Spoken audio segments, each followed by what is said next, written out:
13. Advance with a sense of purpose. The law of aimlessness. Unlike animals, with their instincts to guide them past dangers, we humans have to rely upon our conscious decisions. We do the best we can when it comes to our career path and handling the inevitable setbacks in life. But in the back of our minds, we can sense an overall lack of direction, as we are pulled this way and that way by our moods and by the opinions of others. How do we end up in this job, in this place? Such drifting can lead to dead ends. The way to avoid such a fate is to develop a sense of purpose, discovering our calling in life and using such knowledge to guide us in our decisions. We come to know ourselves more deeply, our tastes and inclinations. We trust ourselves, knowing which battles and detours to avoid. Even our moments of doubt, even our failures have a purpose, to toughen us up. With such energy and direction, our actions have unstoppable force. The voice. Growing up in a staunchly middle-class black neighborhood in Atlanta, Georgia, Martin Luther King Jr., 1929 to 1968, had a pleasant and carefree childhood. His father, Martin Sr., was the pastor of the large and thriving Ebenezer Baptist Church in Atlanta, so the Kings were relatively well off. His parents were loving and devoted to their children. Home life was stable and comfortable and included Grandmother King, who doted on young Martin Jr. He had a wide circle of friends.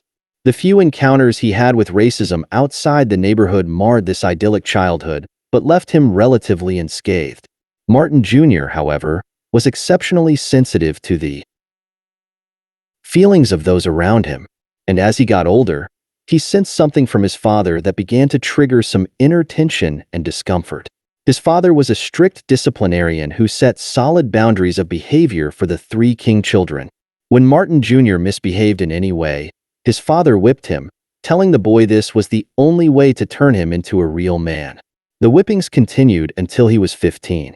Once his father caught Martin Jr. at a church social dancing with a girl, and his scolding of the boy in front of his friends was so vehement, Martin Jr. strove to never repeat the experience by causing his father's displeasure. But none of this discipline came with the slightest hint of hostility. Martin Sr.'s affection for his son was too real and palpable for the boy to feel anything but guilt for disappointing him. And such feelings of guilt were all the more stressful for Martin Jr. because of the high hopes the father placed on his son.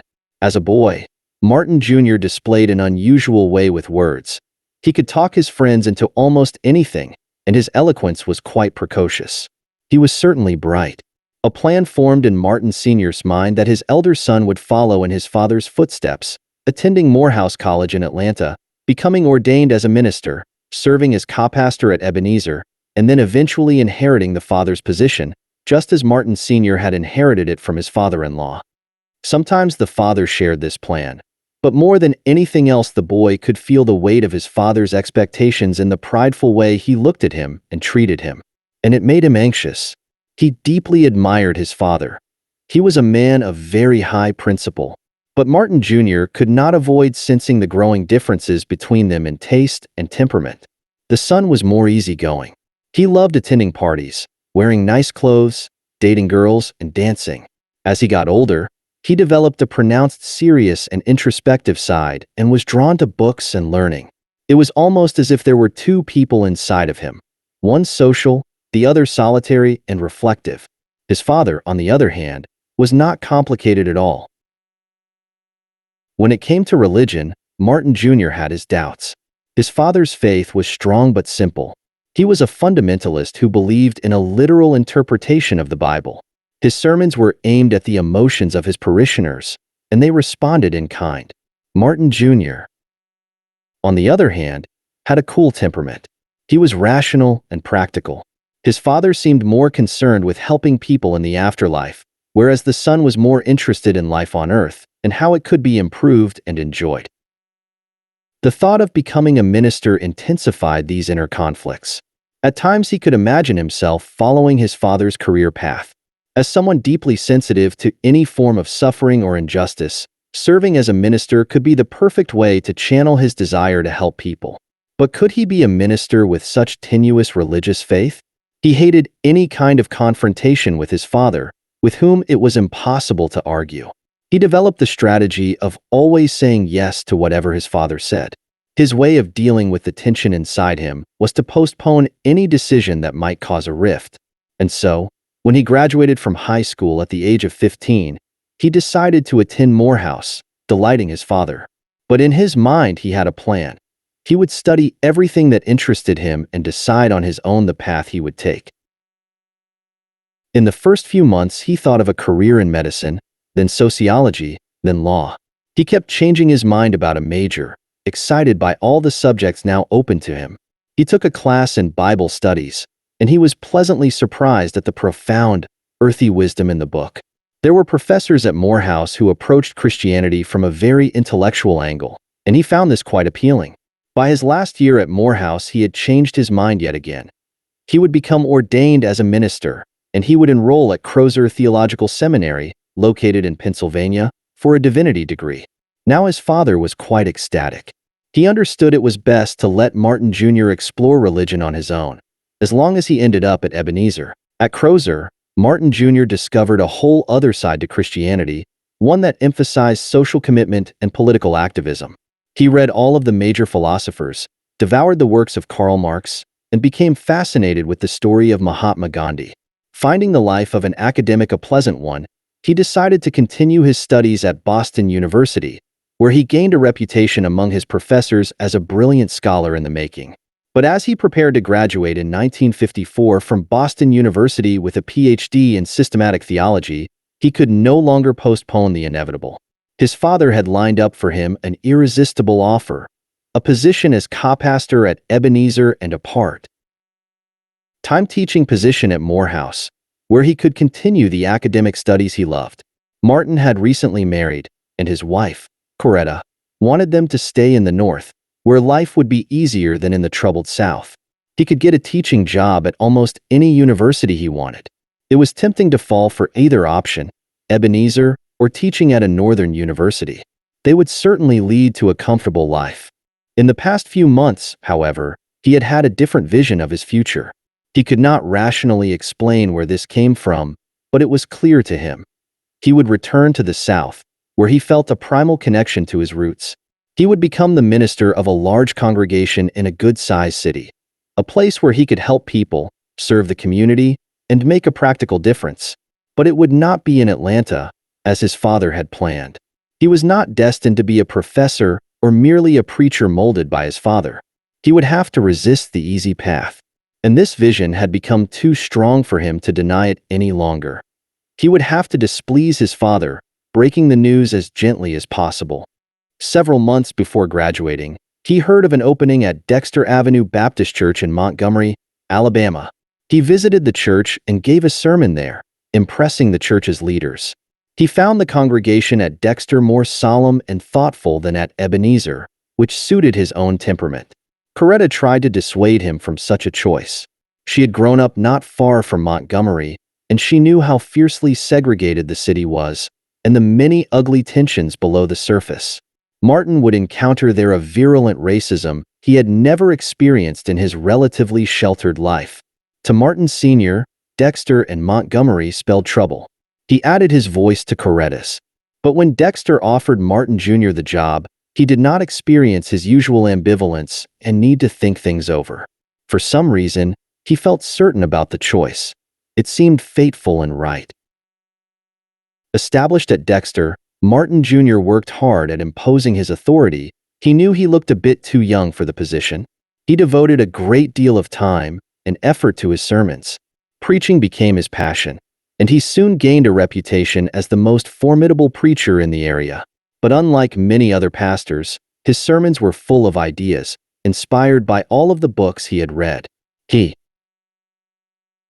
managed to make these ideas relevant to the day-to-day lives of his congregation. The key theme he had begun to develop was the power of love to transform people, a power that was desperately underused in the world and that blacks would have to adopt in relation to their white oppressors in order to change things. He became active in the local chapter of the NAACP, but when he was offered the position of president of the chapter, he turned it down. Coretta had just given birth to their first child, and his responsibilities as a father and as a minister were great enough. He would remain very active in local politics, but his duty was to his church and family. He reveled in the simple and satisfying life he was now leading. His congregation adored him. In early December of 1955, Dr. King, as he was now known, watched with great interest as a protest movement began to take shape in Montgomery. An older black woman named Rosa Parks had refused to give up her seat on the bus to a white man, as prescribed by the local law for segregated buses. Parks, an active member of the local NAACP chapter, had spent years fuming at this treatment of black people and at the abusive behavior of bus drivers. Finally, she had had enough. For her defiance of the law, she was arrested. This served as a catalyst for activists in Montgomery, and they decided upon a one-day boycott of Montgomery buses to show their solidarity. Soon the boycott stretched into a week, then several weeks as organizers managed to create a substitute system of transportation. One of the organizers of the boycott, E.E.D. Nixon, asked King to take a leading role in the movement, but he was reluctant. He had so little time to spare from his congregation work. He would do what he could to lend his support. As the boycott gained momentum, it became clear to its leaders that the local chapter of the NAACP was not big enough to handle it. They decided they would form a new organization to be called the Montgomery Improvement Association. Because of his youth, his eloquence, and what seemed to be his natural leadership skills, at a local town meeting, those who had formed the MIA nominated King to be its president.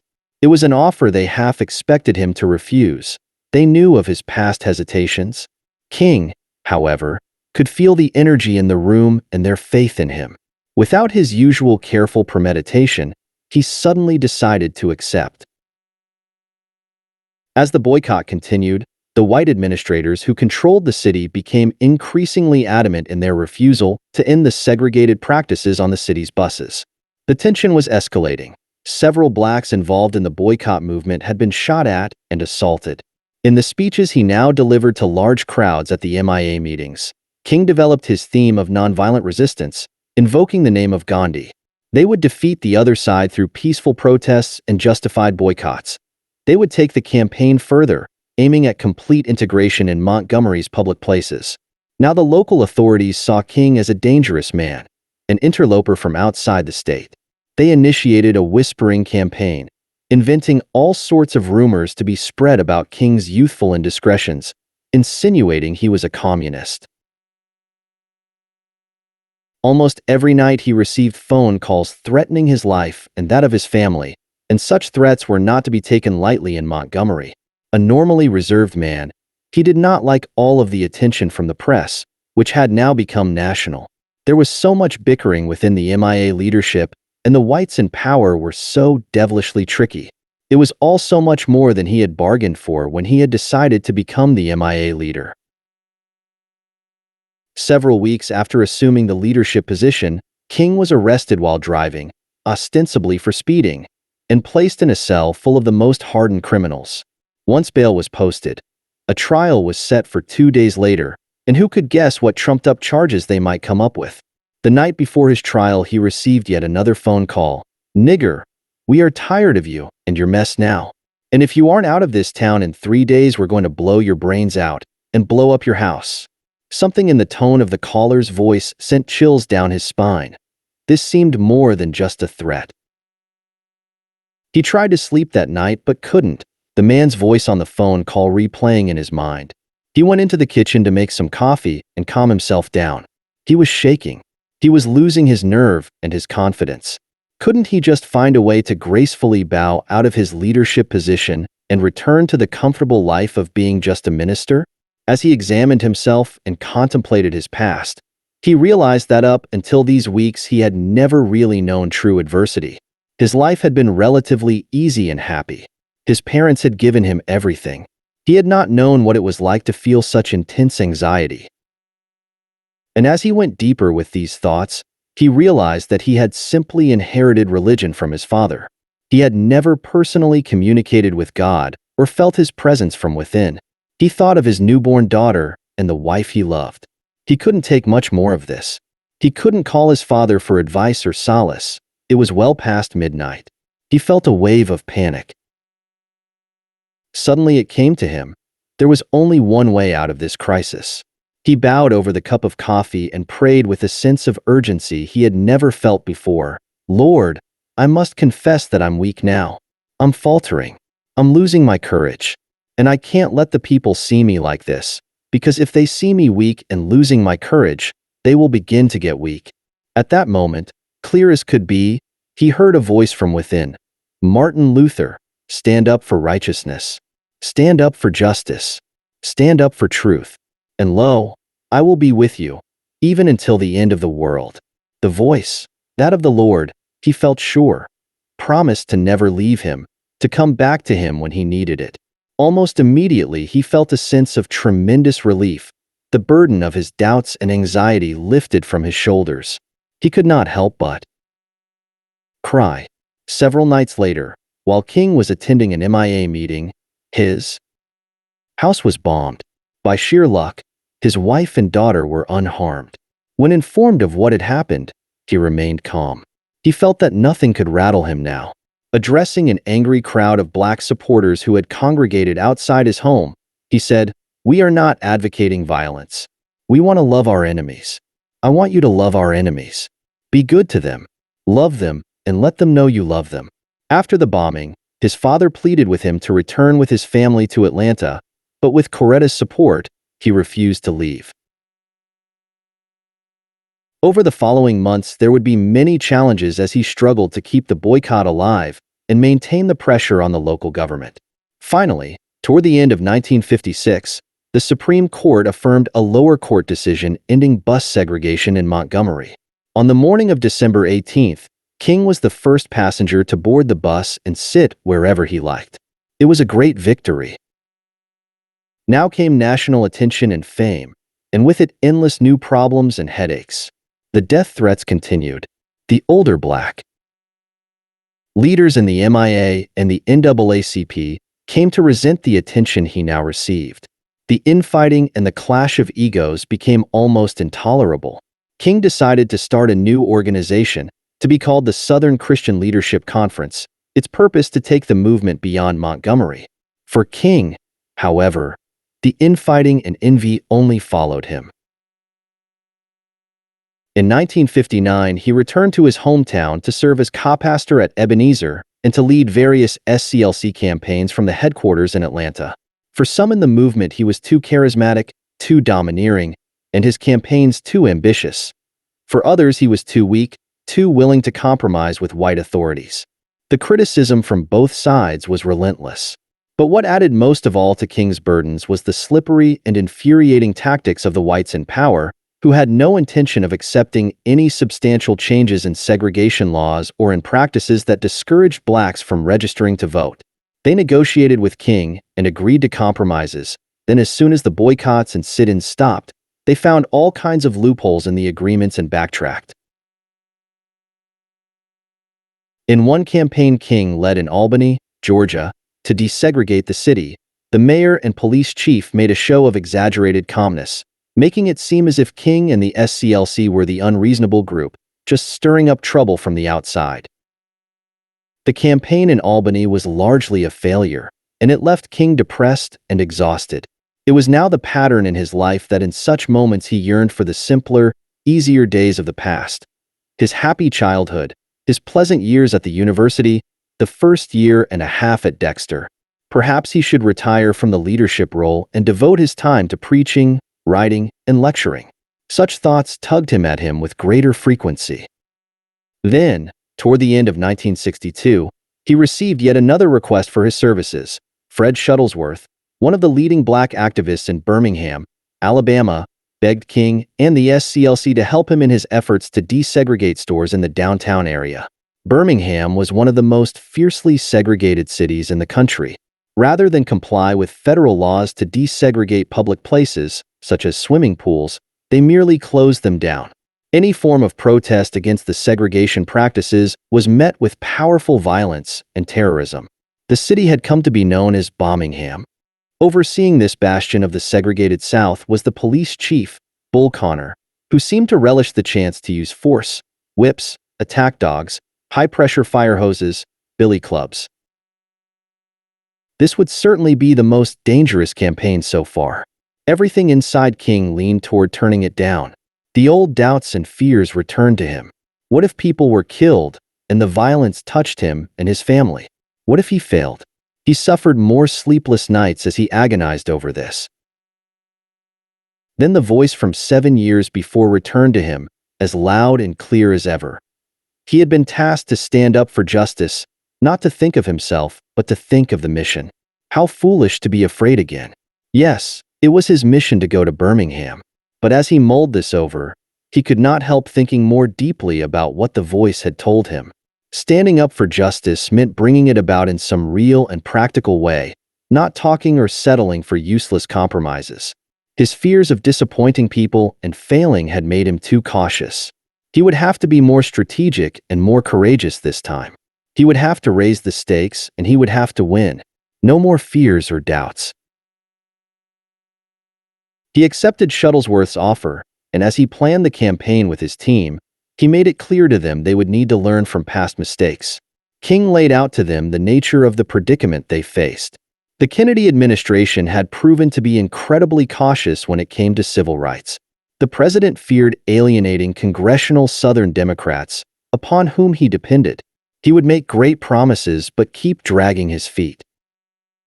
What they needed to do in Birmingham was to provoke a national crisis, one that was bloody and ugly. The racism and segregation in the South were largely invisible to moderate whites. Birmingham seemed like just another sleepy Southern town. Their goal must be to make the racism so visible to the whites watching television that it would strike their consciences, and with a growing sense of outrage, pressure would be placed on the Kennedy administration that it could no longer resist. Most of all, King was counting on the cooperation of Bull Connor in his plans. His overreaction to the intensity of their campaign would be the key to the whole drama they were hoping to enact. In April 1963, King and his team put their plan into action. They attacked on multiple fronts with sit-ins and demonstrations. Although reluctant because of his fear of jails, King got himself arrested.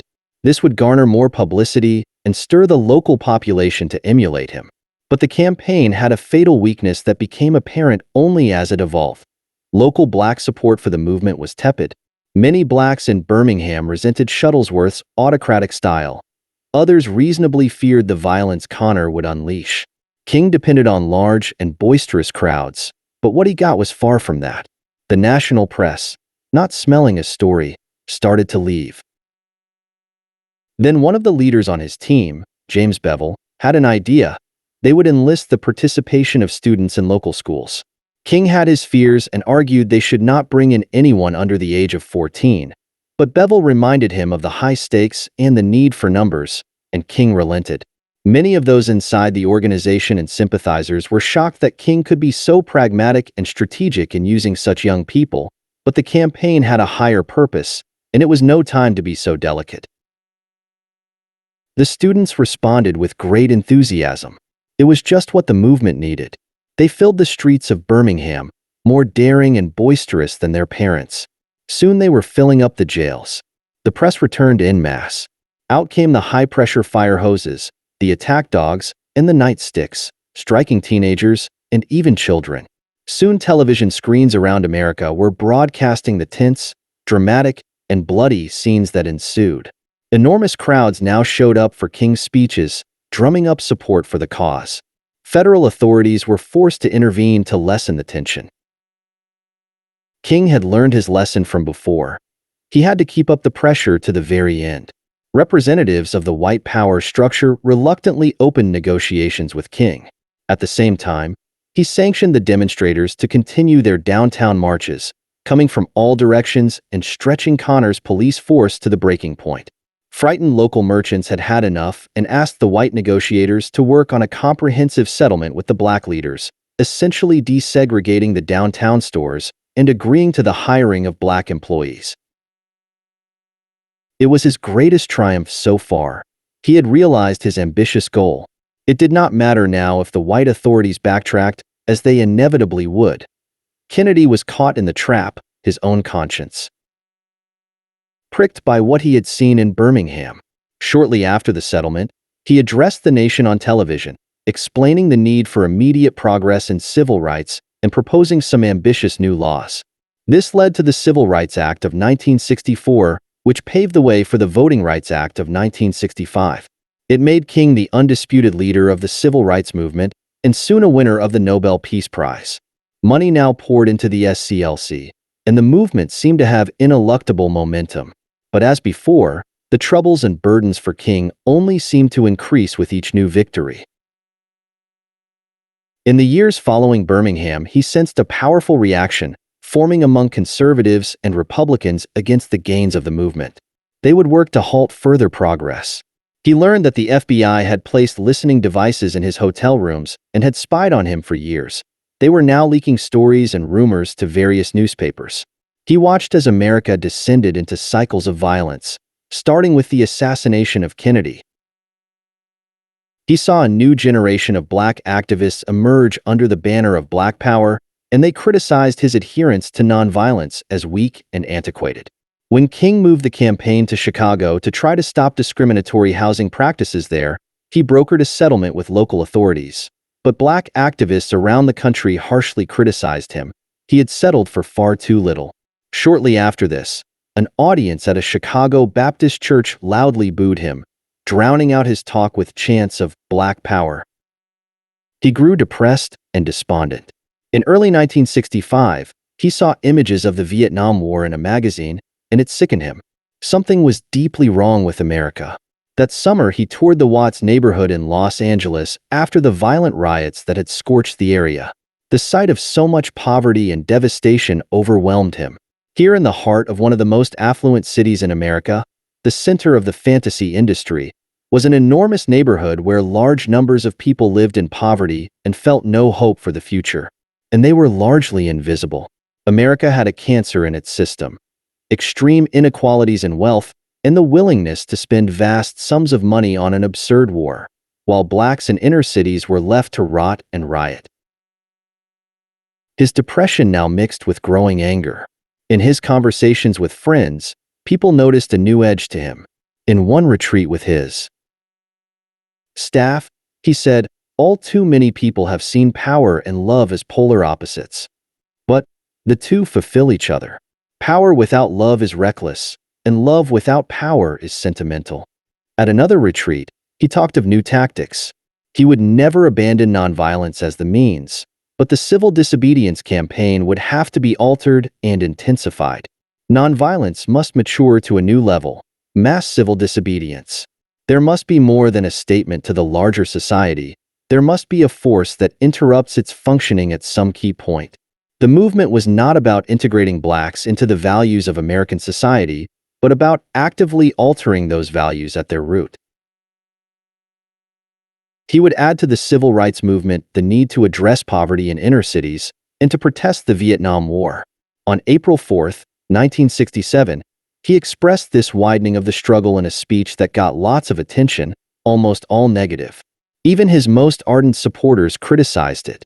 Including the Vietnam War would only alienate the public from the cause of civil rights, they said. It would anger the Johnson administration, whose support they depended upon. It was not part of his mandate to speak so broadly. He had never felt so alone, so attacked by his many critics. By early 1968, his depression had become deeper than ever. He felt the end was near. Some among his many enemies were going to kill him for all that he had said and done.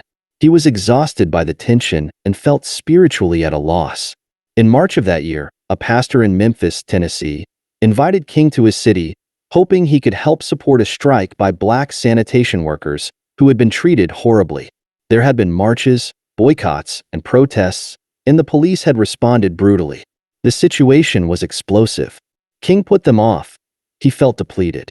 But as so often happened in these circumstances, he realized it was his duty to do what he could, and so he agreed. On March 18th, he addressed an enormous crowd in Memphis, and their enthusiastic response cheered him up. He heard that voice once again supporting and urging him forward. Memphis would have to be a key part of his mission. For the next few weeks, he kept returning to Memphis to lend his support and assistance against the fierce resistance of the local authorities. On Wednesday evening, April 4th, he addressed another crowd. We got some difficult days ahead. But it really doesn't matter with me now, because I've been to the mountaintop. Like anybody, I would like to live a long life. But I'm not concerned about that now. I just want to do God's will. And He's allowed me to go up to the mountain, and I've looked over, and I've seen the promised land. I may not get there with you, but I want you to know tonight that we, as a people, will get to the promised land. The speech left him revitalized and in a good mood. The next day, he expressed some concern about an upcoming march that could turn violent, but said fear should not stop them from proceeding. "I'd rather be dead than afraid," he told an aide. That evening, he dressed and prepared for a dinner at a restaurant with his aides, and running late, he finally appeared on the balcony outside his motel room when a rifle shot rang out and a single bullet pierced his neck. He died within an hour. Interpretation. Martin Luther King Jr. was a complex man with several sides to his character. There was the pleasure-loving king, who loved nice clothes, food, dances, women, and mischievous behavior. There was the practical king, always wanting to solve people's problems and think things through thoroughly. There was the sensitive, introspective king, a side that increasingly inclined him towards spiritual pursuits. These sides were often in conflict from within, as he succumbed to passing moods. This was what often caused him to agonize over decisions. Associates would often be troubled by how deeply he considered his options and how often he doubted himself, imagining that he was not worthy of the role that he had been called upon to play.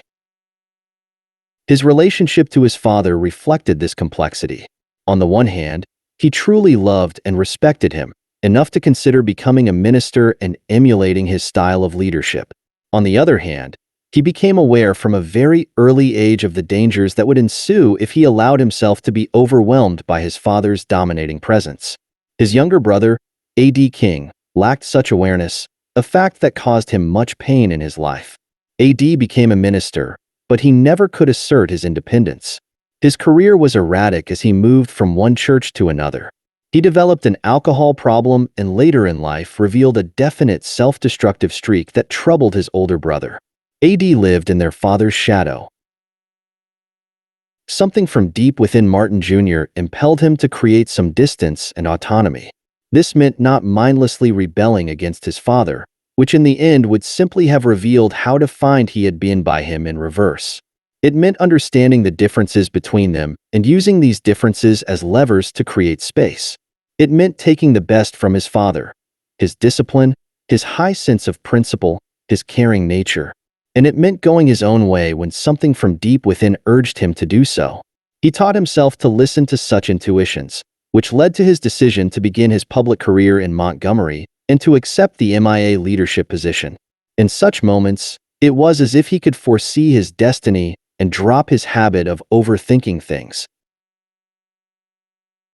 Then, a few weeks after becoming the MIA leader, as he began to feel the increasing tension that went with the position, the many sides of his character suddenly took over and led to an inner crisis. There was the self-doubting king, the fearful king, the practical king frustrated by the endless obstacles and infighting, the king who yearned for a simpler and more pleasant life. This inner conflict paralyzed him, and as all of that reached a peak the night he entered his kitchen, suddenly those inclinations and intuitions that had guided him before in his life transformed into an actual voice, the voice of God, clarifying his destiny and offering continual support. He could hear this voice so clearly from within that it would echo and reverberate throughout his life. From then on, in conversations and speeches, he would continually refer to this voice that now guided him. And with this voice, the doubts, fears, and debilitating inner conflicts would disappear. He could feel integrated on a whole new level. Certainly the moods and anxieties would return, but so would the voice, making his mission clear to him.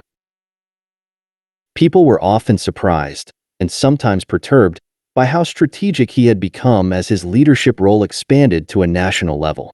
During and after every civil rights campaign, he would conduct deep analysis of the actions and reactions of the other side, learning lessons and honing tactics. For some, this did not square with his position as a spiritual leader. For instance, his decision to use children and teenagers in Birmingham as a means to fill the city jails. Ministers were not supposed to think like that. But to King, such pragmatism was intimately connected to his mission, to merely inspire people with speeches was sentimental, and he hated that. To not think deeply about results was to merely seek attention for appearing righteous and to gratify the ego. He wanted to effect change, to dramatically and palpably alter the conditions of blacks in the South.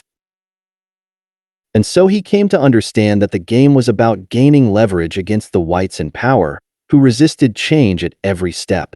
He had to use sit-ins and boycotts to maximize the pain they felt, even during the negotiating process.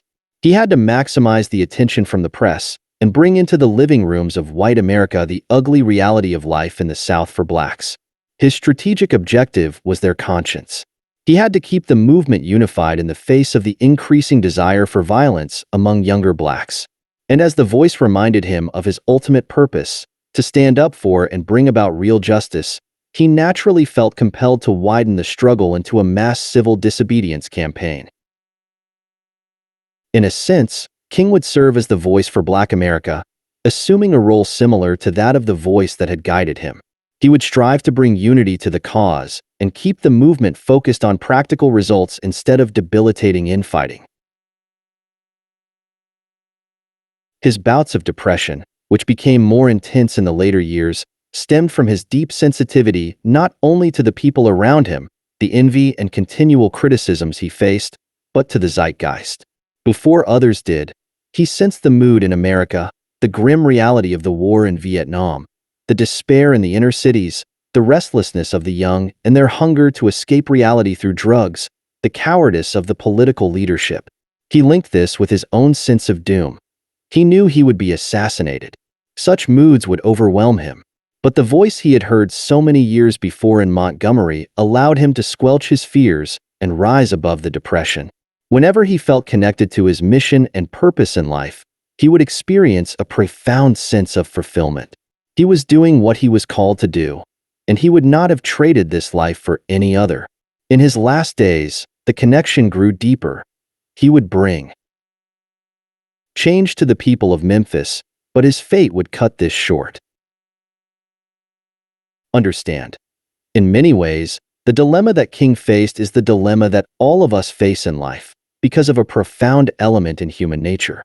We are all complex. We like to present a front to the world that is consistent and mature, but we know inside that we are subject to many different moods and wear many different faces, depending on circumstances.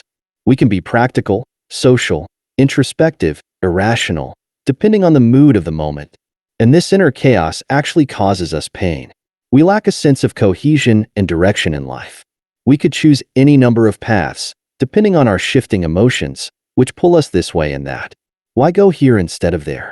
We wander through life, never quite reaching the goals that we feel are so important to us, or realizing our potential.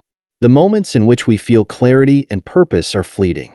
To soothe the pain from our aimlessness, we might enmesh ourselves in various addictions, pursue new forms of pleasure, or give ourselves over to some cause that interests us for a few months or weeks.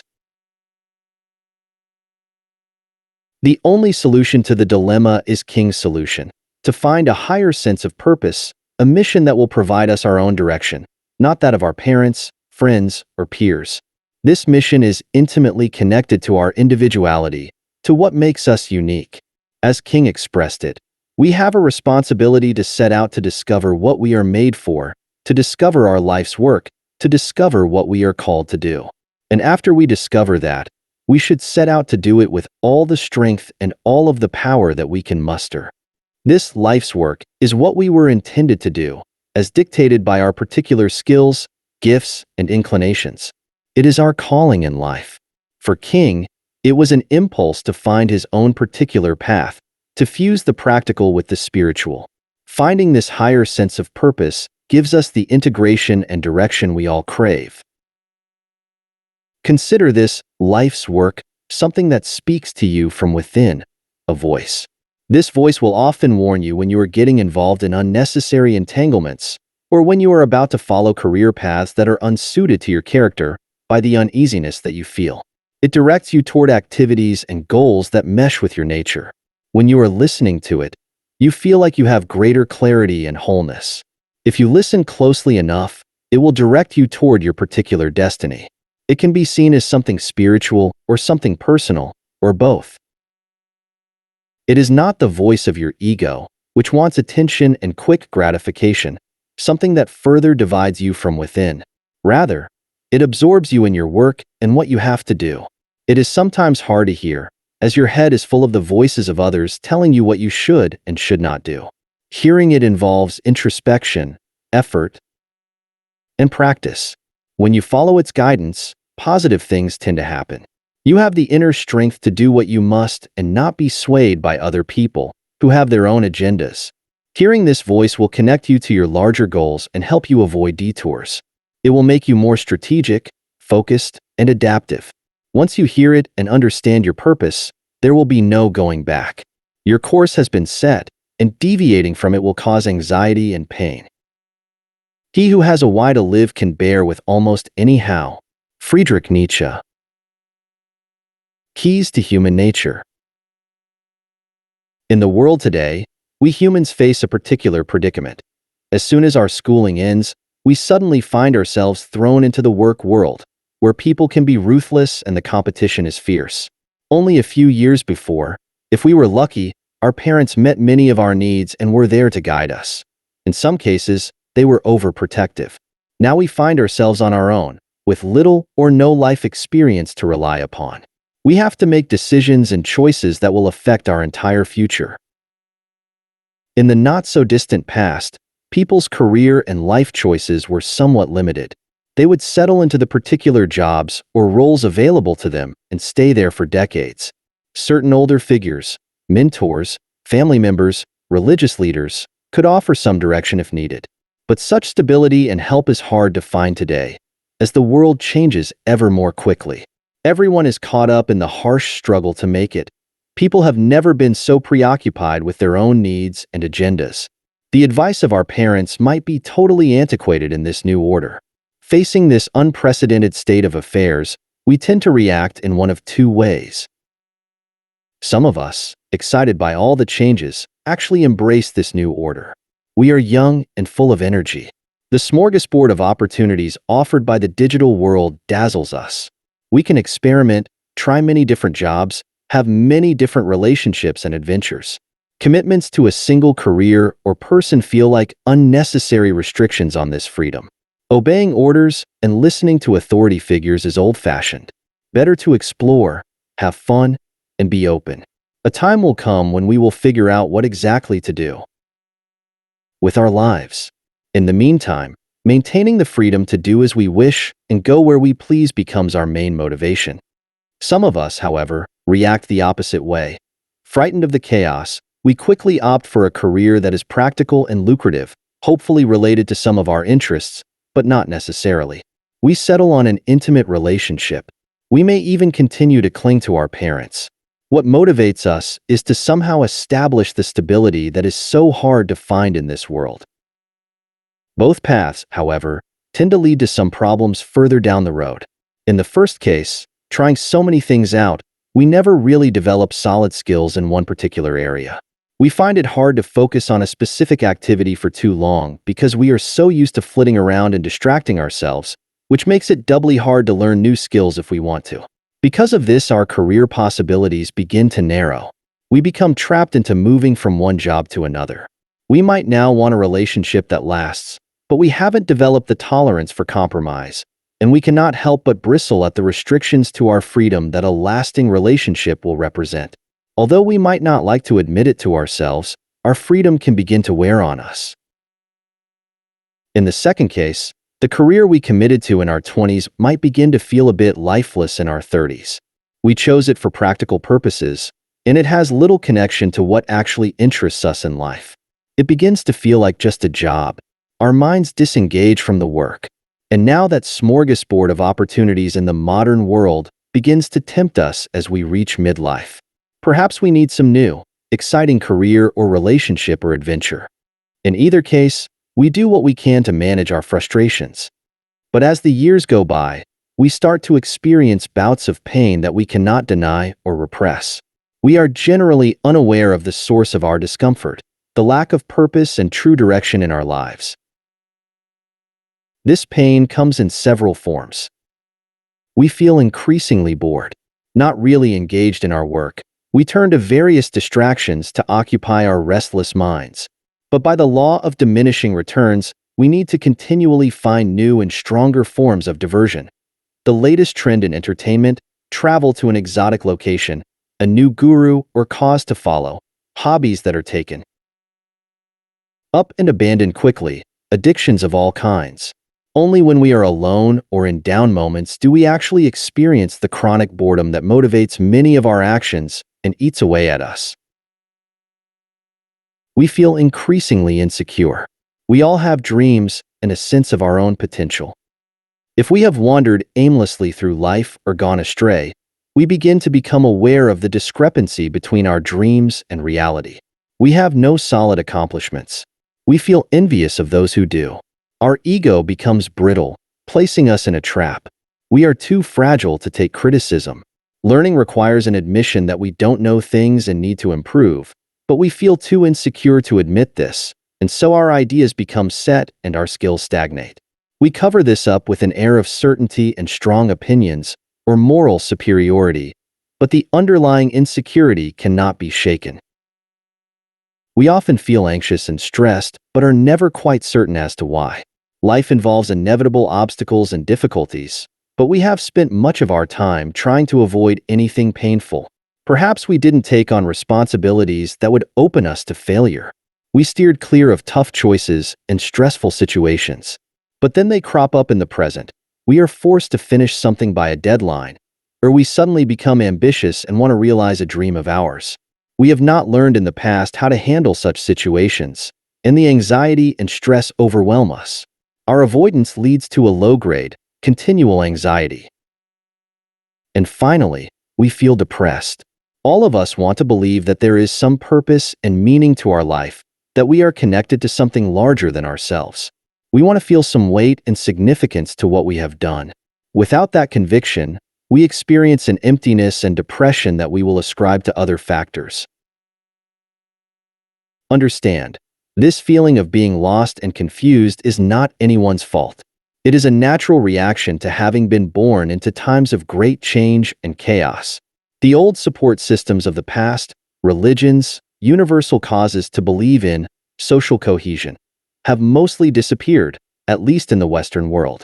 Disappearing also are the elaborate conventions, rules, and taboos that once channeled behavior. We are all cast adrift, and it is no wonder that so many people lose themselves in addictions and depression. The problem here is simple. By our nature, we humans crave a sense of direction. Other living organisms rely upon elaborate instincts to guide and determine their behavior. We have come to depend upon our consciousness. But the human mind is a bottomless pit. It provides us with endless mental spaces to explore. Our imagination can take us anywhere and conjure up anything. At any moment, we could choose to go in 100 different directions. Without belief systems or conventions in place, we seem to have no obvious compass points to guide our behavior and decisions, and this can be maddening. Fortunately, there is one way out of this predicament, and it is by nature available to each and every one of us. There is no need to look for gurus or to grow nostalgic for the past and its certainties. A compass and guidance system does exist. It comes from looking for and discovering the individual purpose to our lives. It is the path taken by the greatest achievers and contributors to the advancement of human culture, and we only have to see the path to take it. Here's how it works. Each human individual is radically unique. This uniqueness is inscribed in us in 3 ways: the one-of-a-kind configuration of our DNA, the particular way our brains are wired, and our experiences as we go through life, experiences that are unlike any others. Consider this uniqueness as a seed that is planted at birth, with potential growth. And this uniqueness has a purpose. In nature, in a thriving ecosystem, we can observe a high level of diversity among species. With these diverse species operating in a balance, the system is rich and feeds off itself, creating newer species and more interrelationships. Ecosystems with little diversity are rather barren, and their health is much more tenuous. We humans operate in our own cultural ecosystem. Throughout history, we can see that the healthiest and most celebrated cultures have been the ones that encouraged and exploited the greatest internal diversity among individuals. Ancient Athens, the Chinese Sung Dynasty, the Italian Renaissance, the 1920s in the Western world, to name a few. These were periods of tremendous creativity, high points in history. We can contrast this with the conformity and cultural sterility in dictatorships. By bringing our uniqueness to flower in the course of our life, through our particular skills and the specific nature of our work, we contribute our share to this needed diversity. This uniqueness actually transcends our individual existence. It is stamped upon us by nature itself. How can we explain why we are drawn to music, or to helping other people, or to particular forms of knowledge? We have inherited it, and it is there for a purpose. Striving to connect to and cultivate this uniqueness provides us a path to follow, an internal guidance system through life. But connecting to this system does not come easily. Normally, the signs of our uniqueness are clearer to us in early childhood. We found ourselves naturally drawn to particular subjects or activities, despite the influence of our parents. We can call these primal inclinations. They speak to us, like a voice. But as we get older, that voice becomes drowned out by parents, peers, teachers, the culture at large. We are told what to like, what is cool, what is not cool. We start to lose a sense of who we are, what makes us different. We choose career paths unsuited to our nature. To tap into the guidance system, we must make the connection to our uniqueness as strong as possible and learn to trust that voice. For more on this, see Discover Your Calling in Life in the next section. To the degree we manage to do so, we are richly rewarded. We have a sense of direction in the form of an overall career path that meshes with our particular inclinations. We have a calling. We know which skills we need and want to develop. We have goals and sub-goals. When we take detours from our path or become involved in entanglements that distract us from our goals, we feel uncomfortable and quickly get back on course. We may explore and have adventures, as is natural for us when we are young. But there is a relative direction to our exploring that frees us from continual doubts and distractions. This path does not require that we follow one simple line, or that our inclinations be narrowly focused. Perhaps we feel the pull of several types of knowledge. Our path involves mastering a variety of skills and combining them in highly inventive and creative ways. This was the genius of Leonardo da Vinci, who combined his interests in art, science, architecture, and engineering, having mastered each one of them. This way of following the path goes well with our modern, eclectic tastes and our love of wide exploration. When we engage this internal guidance system, all of the negative emotions that plague us in our aimlessness are neutralized and even turned around into positive ones. For instance, we may feel boredom. In the process of accumulating skills, practice can be tedious. But we can embrace the tedium, knowing of the tremendous benefits to come. We are learning something that excites us. We do not crave constant distractions. Our minds are pleasantly absorbed in the work. We develop the ability to focus deeply, and with such focus comes momentum. We retain what we absorb because we are engaged emotionally in learning. We then learn at a faster rate, which leads to creative energy.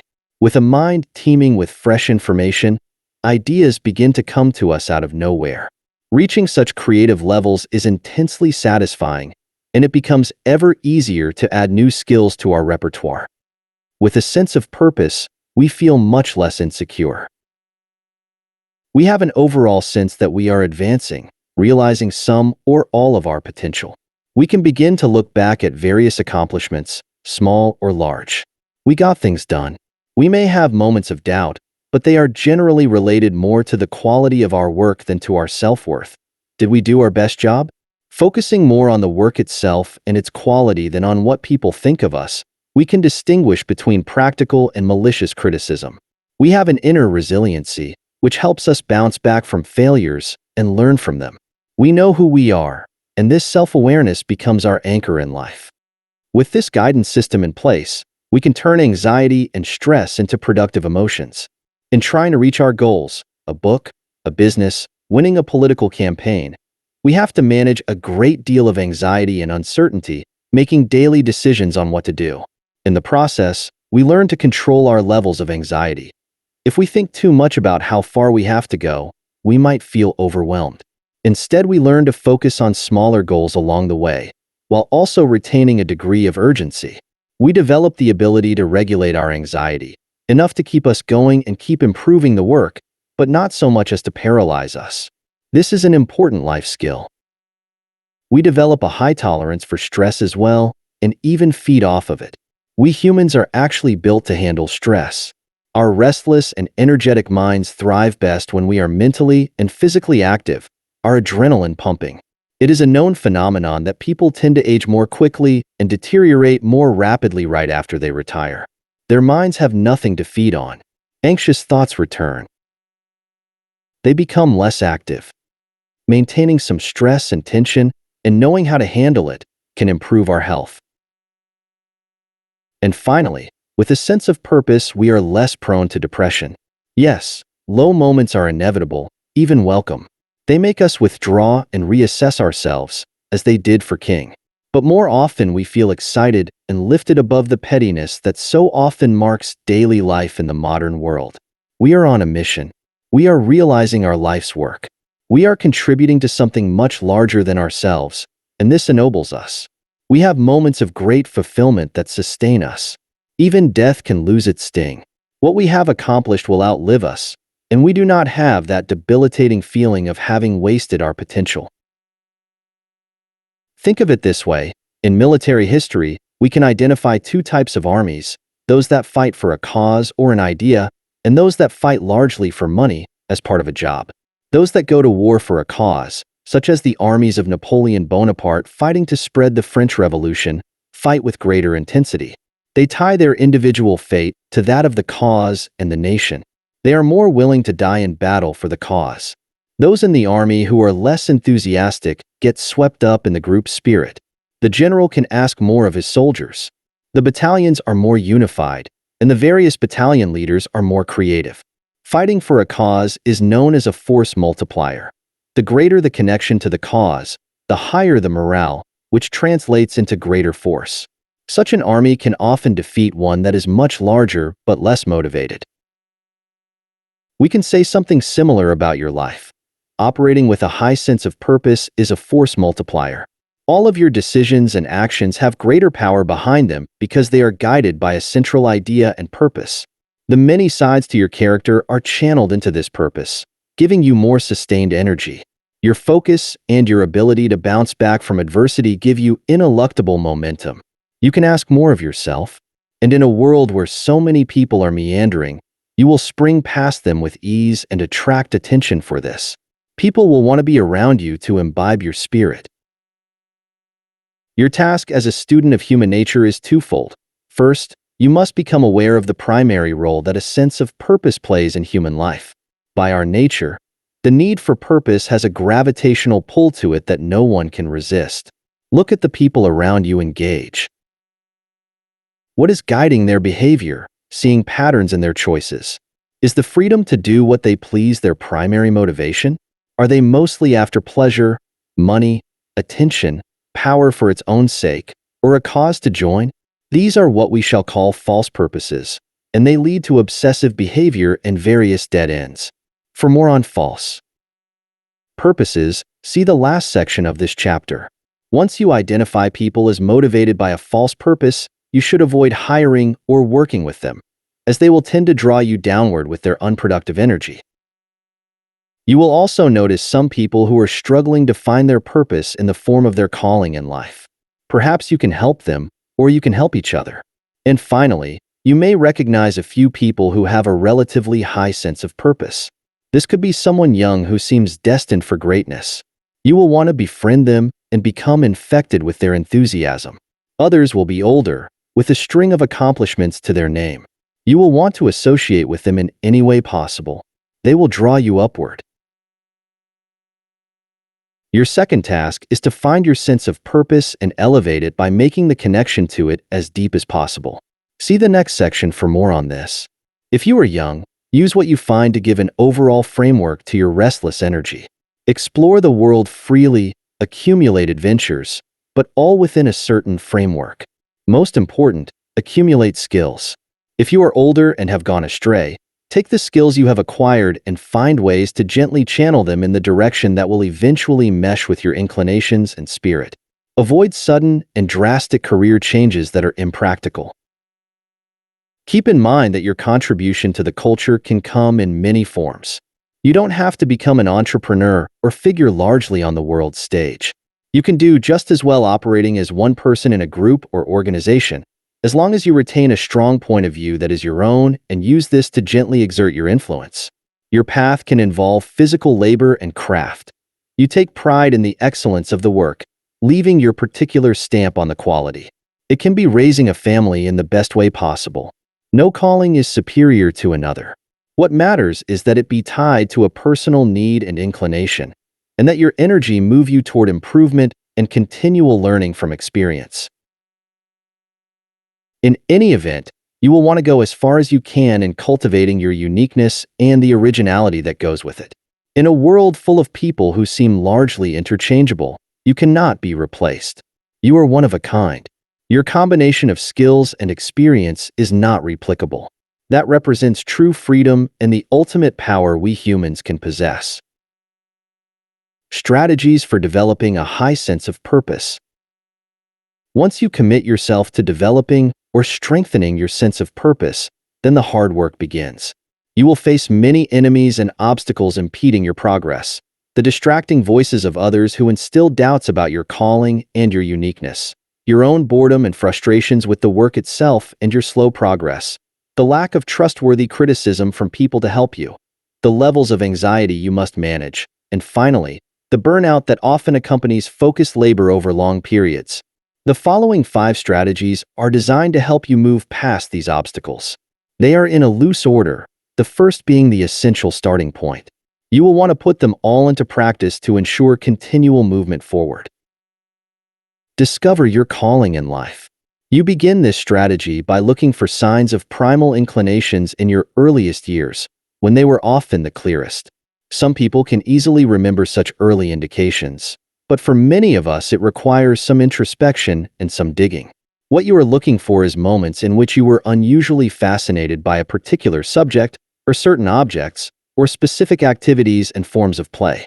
The great 19th and early 20th century scientist Marie Curie could distinctly recall the moment when she was 4 years old and entered her father's office, suddenly mesmerized by the sight of all sorts of tubes and measuring devices for various chemistry experiments placed behind a polished glass case. Her whole life, she would feel a similar visceral thrill whenever she entered a laboratory. For Anton Chekhov, it was attending his first play in a theater as a boy in his small town. The whole atmosphere of make-believe thrilled him. For Steve Jobs, it was passing an electronics store as a child and seeing the wondrous gadgets in the window, marveling at their design and complexity. For Tiger Woods, it was, at the age of 2, watching his father hit golf balls into a net in the garage, and being unable to contain his excitement and desire to imitate him. For the writer Jean-Paul Sartre, it was a childhood fascination with printed words on a page, and the possible magical meanings each word possessed. These moments of visceral attraction occurred suddenly and without any prodding from parents or friends. It would be hard to put into words why they occurred. They are signs of something beyond our personal control. The actress Ingrid Bergman expressed it best when talking of the fascination she had with performing in front of her father's movie camera at a very early age. "I didn't choose acting. It chose me." Sometimes these moments can come when we are older, as when Martin Luther King Jr. realized his mission in life as he got pulled into the Montgomery bus boycott. And sometimes they can occur while observing other people who are masters in their field. As a young man, the future Japanese film director Akira Kurosawa felt particularly aimless. He tried painting, then apprenticed as an assistant director on films, a job he hated. He was ready to quit when he got assigned to work for the director Kojiro Yamamoto in 1936. Watching this great master at work, suddenly his eyes were opened to the magical possibilities of film, and he realized his calling. As he later described this, "It was like the wind in a mountain pass blowing across my face." By this I mean that wonderfully refreshing wind you feel after a painfully hard climb. The breath of that wind tells you you are reaching the pass.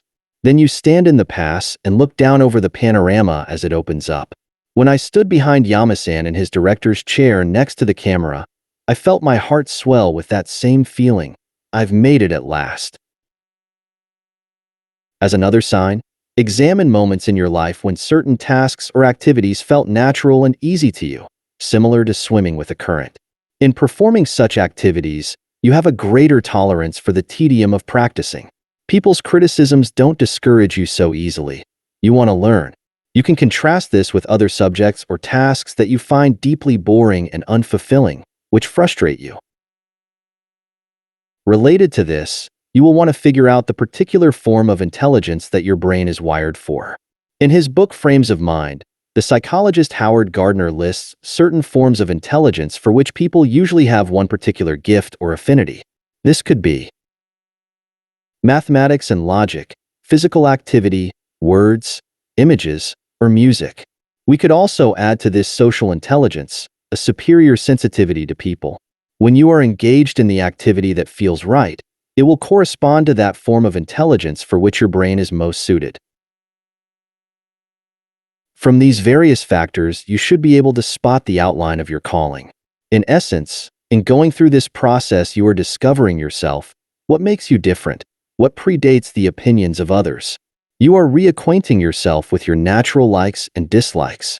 Later in life, we often lose contact with our own preferences for things, deeply influenced by what others are doing and by the culture. You are subtracting such external influences. The deeper you make this connection to your calling, the more you will be able to resist the bad ideas of others. You will engage that internal guidance system. Put some time into the process, working with a journal if necessary. You are developing the habit of assessing and listening to yourself so that you can continually monitor your progress and adjust this calling to the various stages in your life. If you are young and just starting out in your career, you will want to explore a relatively wide field related to your inclinations. For instance, if your affinity is words and writing, try all the different types of writing until you hit upon the right fit. If you are older and have more experience, you will want to take the skills you have already developed and find a way to adapt them more in the direction of your true calling. Remember that the calling could be combining several fields that fascinate you. For jobs, it was the intersection of technology and design. Keep the process open-ended. Your experience will instruct you as to the way.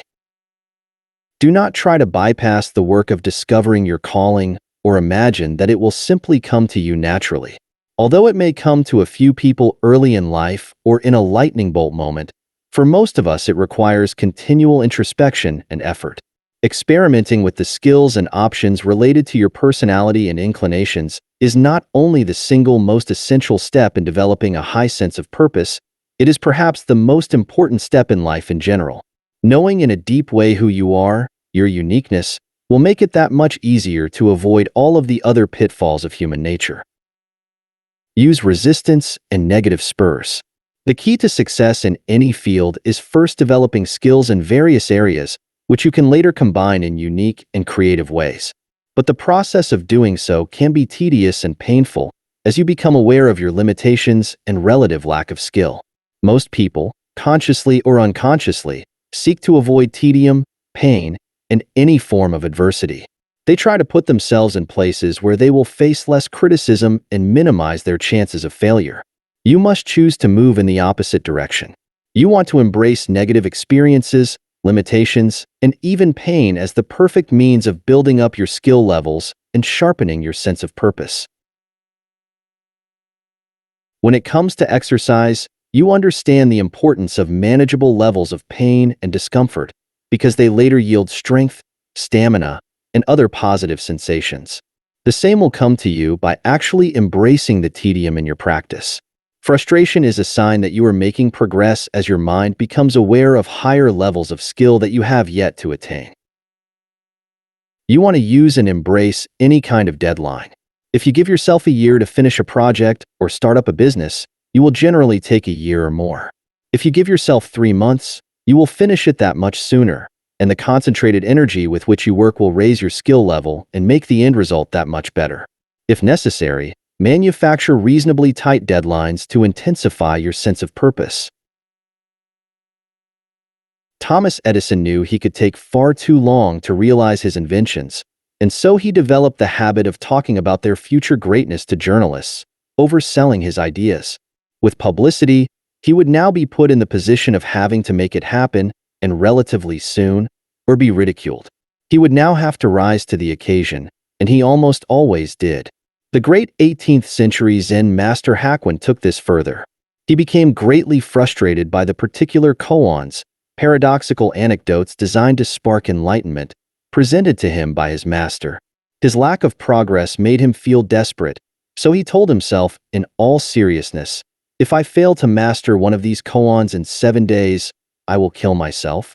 This worked for him and kept on working for him, until he attained total enlightenment.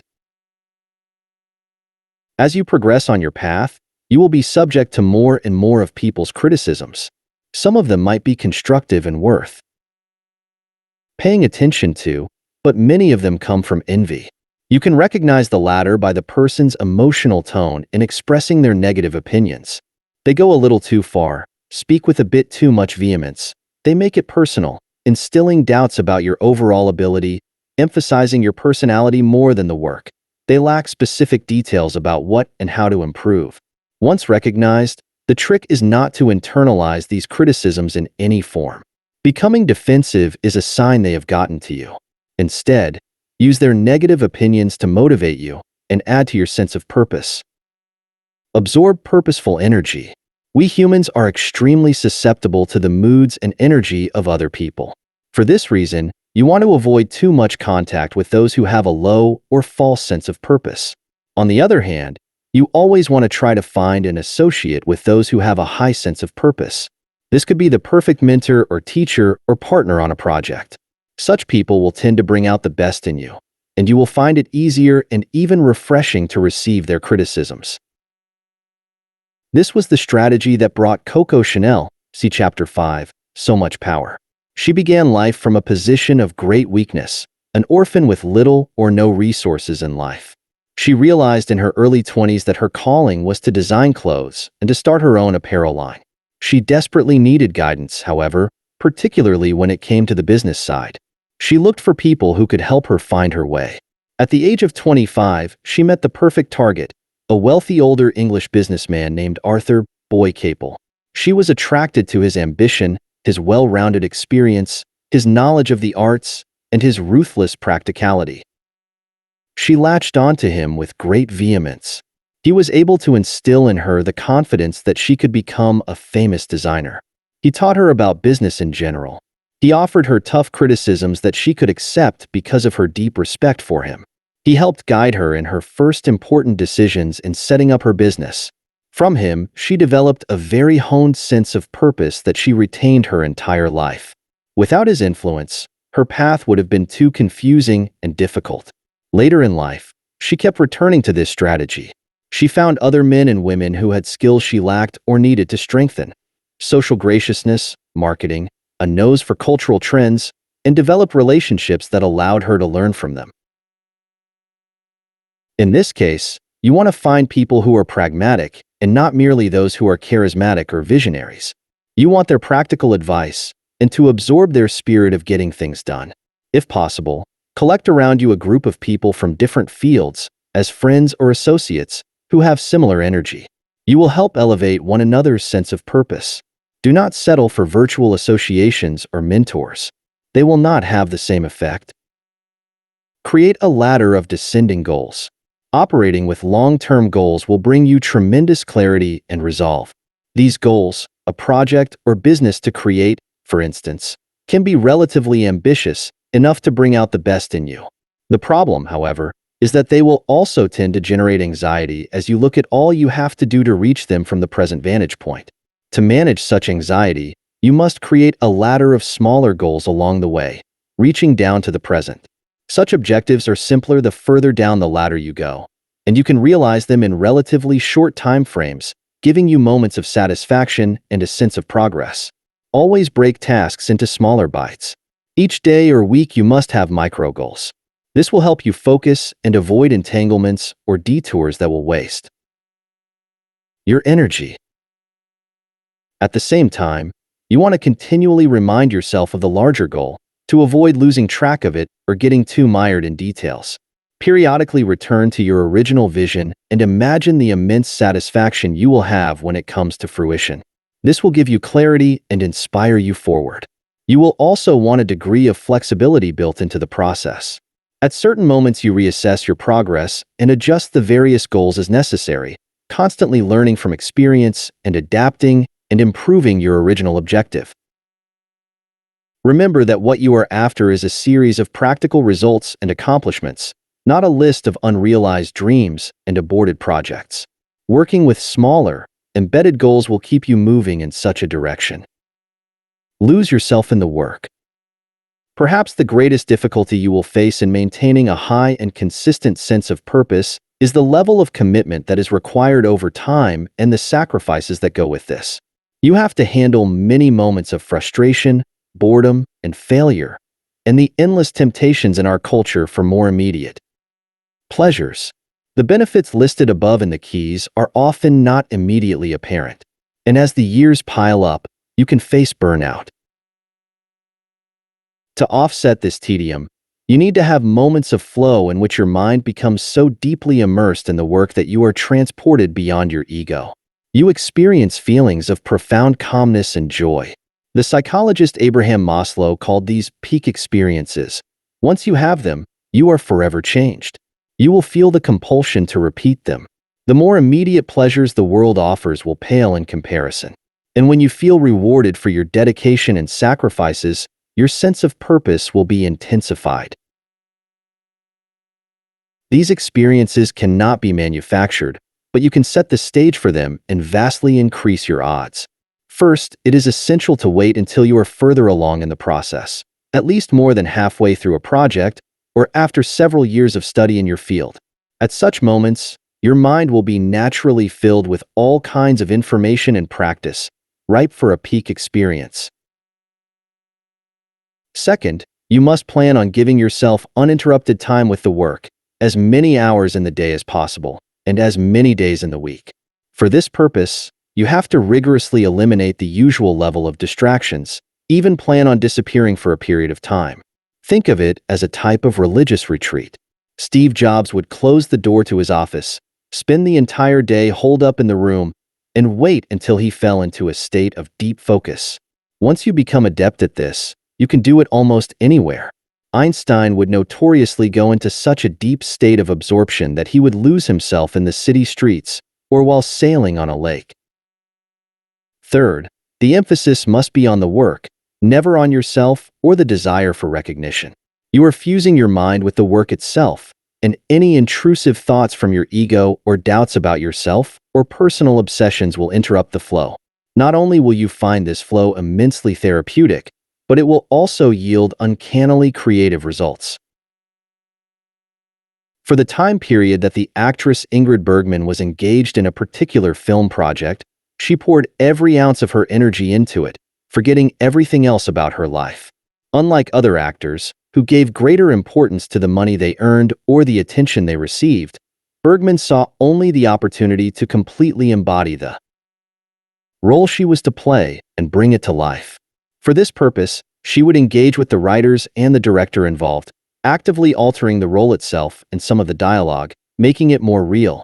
They would trust her in this, because her ideas were almost always excellent and were based on deep thinking about the character.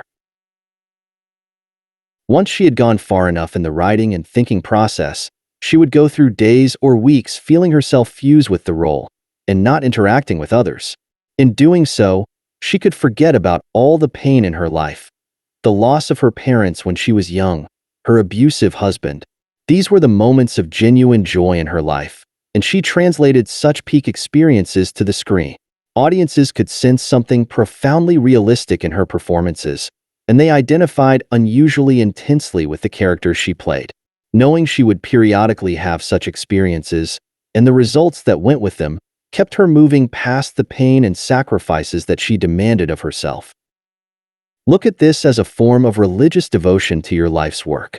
Such devotion will eventually yield moments of union with the work itself, and a type of ecstasy that is impossible to verbalize until you have experienced it. The lure of false purposes.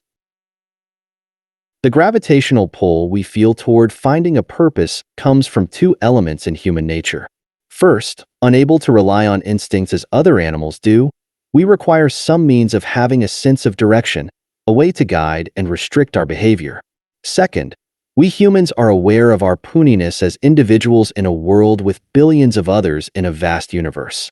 We are aware of our mortality and how we will eventually be swallowed up in the eternity of time. We need to feel larger than just the individuals we are and connected to something that transcends us. Human nature being what it is, however, many people seek to create purpose and a feeling of transcendence on the cheap, to find it in the easiest and most accessible way, with the least amount of effort. Such people give themselves over to false purposes, those that merely supply the illusion of purpose and transcendence. We can contrast them with real purposes in the following way. The real purpose comes from within. It is an idea, a calling, a sense of mission that we feel personally and intimately connected to. It is our own. We may have been inspired by others, but nobody imposed it upon us and nobody can take it away. If we are religious, we don't merely accept the orthodoxy. We go through rigorous introspection and make our belief inward, true to ourselves. False purposes come from external sources, belief systems that we swallow whole, conformity to what other people are doing. The real purpose leads us upward, to a more human level. We improve our skills and sharpen our minds. We realize our potential and contribute to society. False purposes lead downward, to the animal side of our nature, to addictions, loss of mental powers, mindless conformity, and cynicism. It is critical that we become aware of these false forms of purpose. Inevitably, all of us at some point in our lives fall for them because they are so easy, popular, and cheap. If we can eliminate the impulse toward these lower forms, we will naturally gravitate toward the higher, in our unavoidable search for meaning and purpose. Here are 5 of the most common forms of false purposes that have appealed to humans since the beginning of civilization. The pursuit of pleasure. For many of us, work is just an irritating necessity of life. What really motivates us is avoiding pain and finding as much pleasure as possible in our time outside work. The pleasures we pursue can take various forms: sex, stimulants, entertainment, eating, shopping, gambling, technological fads, games of all sorts. No matter the objects of the pursuit, they tend to lead to a dynamic of diminishing returns. The moments of pleasure we get tend to get duller through repetition. We need either more and more of the same or constantly new diversions. Our need often turns into an addiction, and with the dependency comes a diminishing of health and mental powers. We become possessed by the objects we crave and lose ourselves. Under the influence of drugs or alcohol, for instance, we can temporarily feel transported beyond the banality of our lives. This form of false purpose is very common in the world today, largely because of the cornucopia of distractions we can choose from. But it goes against a basic element of human nature. To have deeper levels of pleasure, we have to learn to limit ourselves. Reading a variety of books for entertainment in rapid succession leads to a diminishing sense of satisfaction with each book. Our minds are overwhelmed and overstimulated, and we must reach for a new one right away. Reading one excellent book and absorbing ourselves in it has a relaxing and uplifting effect as we discover hidden riches within it. In the moments when we are not reading, we think of the book again and again. All of us require pleasurable moments outside work, ways to relieve our tension. But when we operate with a sense of purpose, we know the value of limiting ourselves, opting for depth of experience rather than overstimulation. Causes and cults. People have a profound need to believe in something, and in the absence of great unifying belief systems, this void is easily filled by all kinds of microcauses and cults. We notice that such groups tend not to last very long. Within 10 years, they already seem passé. During their brief existence, Their adherents will substitute extreme conviction and hyperbelief for a clear vision of what they are after. For this purpose, enemies are quickly found and are said to be the source of all that is wrong in the world. Such groups become the means for people to vent their personal frustrations, envy, and hatred. They also get to feel superior, as part of some clique with special access to the truth. We can recognize a microcosm or cult by the vagueness of what its disciples want. They cannot describe the kind of world or society they desire in concrete, practical terms. Much of their raison d'etre revolves around negative definitions. Get rid of these people or those practices and the world will become a paradise. They have no sense of strategy or defined ways of reaching their nebulous goals, which is a clear sign that their group is merely about the release of emotions. Often such groups will depend on large public gatherings in which people can become intoxicated by numbers and shared feelings. Wily rulers throughout history have used this to great effect. People in a crowd are highly suggestible. Through short, simple phrases, with lots of repetition, they can be made to chant back slogans and swallow the most absurd and irrational ideas. In a crowd, people can feel relieved of any personal responsibility, which can lead to violence. They feel transported beyond themselves and not so puny, but such enlargement is an illusion. They are actually made smaller by losing their will and their individual voice. Aligning ourselves with a cause can be an important part of our sense of purpose, as it was for Martin Luther King Jr., but it must emerge from an internal process in which we have thought deeply about the subject and are committing ourselves to the cause as part of our life's work. We are not simply a cog in the machinery of such a group, but active contributors, bringing our uniqueness into play and not mimicking the company line. We are not joining out of a need to gratify our ego or to vent ugly emotions, but rather out of a hunger for justice and truth that springs from deep within our own sense of purpose, money, and success. For many people, the pursuit of money and status can supply them with plenty of motivation and focus. Such types would consider figuring out their calling in life a monumental waste of time and an antiquated notion. But in the long run, this philosophy often yields the most impractical of results. First, more often than not, such types enter the field in which they can make the most money the fastest.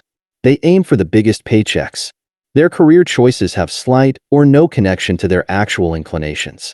The fields they choose will tend to be crowded with other insatiable hunters of money and success, and so the competition is fierce. If they are zealous enough, they might do quite well for a while, but as they get older, they begin to feel restless and ever so slightly bored.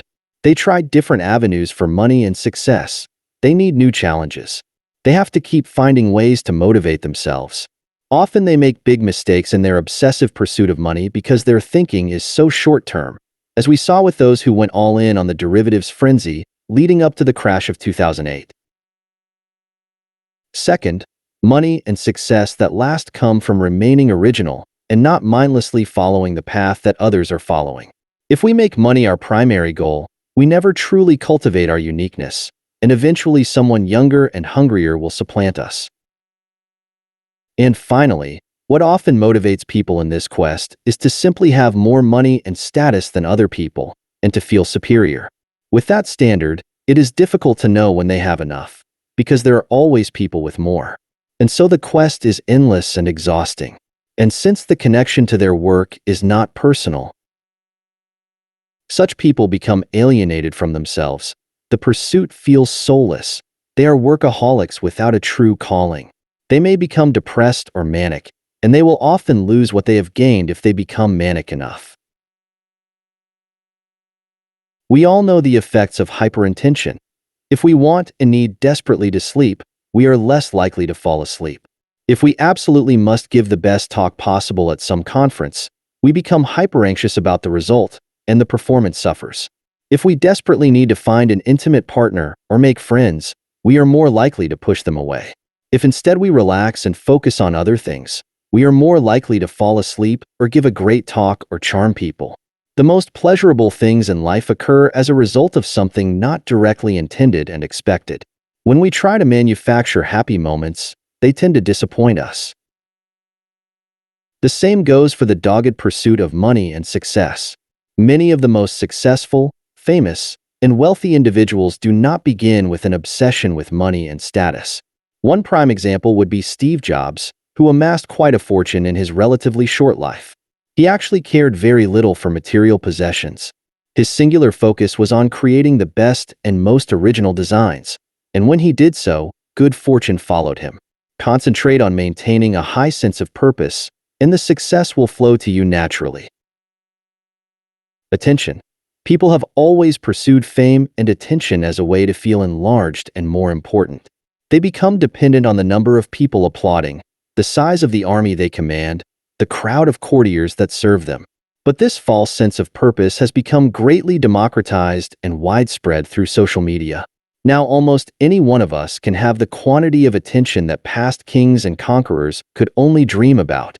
Our self-image and self-esteem become tied to the attention we receive on a daily basis. In social media, this often requires becoming increasingly outrageous to capture eyeballs. It is an exhausting and alienating quest, as we become more of a clown than anything else. And each moment that the attention ebbs ever so slightly, a gnawing pain eats away at us. Are we losing it? Who is siphoning off the flow of attention that was ours?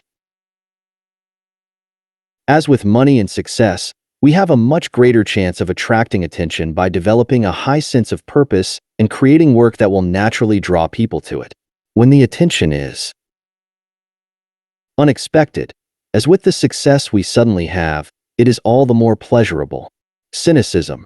According to Friedrich Nietzsche, man would rather have the void as purpose than be void of purpose. Cynicism, the feeling that there is no purpose or meaning in life, is what we shall call having the void as purpose. In the world today, with growing disenchantment with politics and the belief systems of the past, this form of the false purpose is becoming increasingly common. Such cynicism involves some or all of the following beliefs. Life is absurd, meaningless, and random. Standards of truth, excellence, or meaning are completely old-fashioned. Everything is relative. People's judgments are simply interpretations of the world, none better than another. All politicians are corrupt, so it's not really worth it to get involved. Better to abstain or choose a leader who will deliberately tear it all down. People who are successful get there through gaming the system. Any form of authority should be naturally mistrusted. Look behind people's motives, and you will see that they are selfish. Reality is quite brutal and ugly. Better to accept this and be skeptical. It's really hard to take anything so seriously. We should just laugh and have a good time. It's all the same. This attitude presents itself as cool and hip. Its adherents display a somewhat apathetic and sardonic air that gives them the appearance that they see through it all. But the attitude is not what it seems. Behind it is the adolescent pose of appearing to not care, which disguises a great fear of trying and failing, of standing out and being ridiculed. It stems from sheer laziness and offers its believers consolation for their lack of accomplishments. As hunters for purpose and meaning, we want to move in the opposite direction. Reality is not brutal and ugly. It contains much that is sublime, beautiful, and worthy of wonder. We see this in the great works of other achievers. We want to have more encounters with the sublime. Nothing is more awe-inspiring than the human brain itself, its complexity, its untapped potential. We want to realize some of that potential in our lives, not wallow in the cynical slacker attitude. We see a purpose behind everything that we experience and see. In the end, what we want is to fuse the curiosity and excitement we had toward the world as children, when almost everything seemed enchanting, with our adult intelligence. The whole law of human existence consists in nothing other than a man's always being able to bow before the immeasurably great. If people are deprived of the immeasurably great, they will not live and will die in despair. The immeasurable and infinite are as necessary for man as the small planet he inhabits. Fyodor Dostoevsky.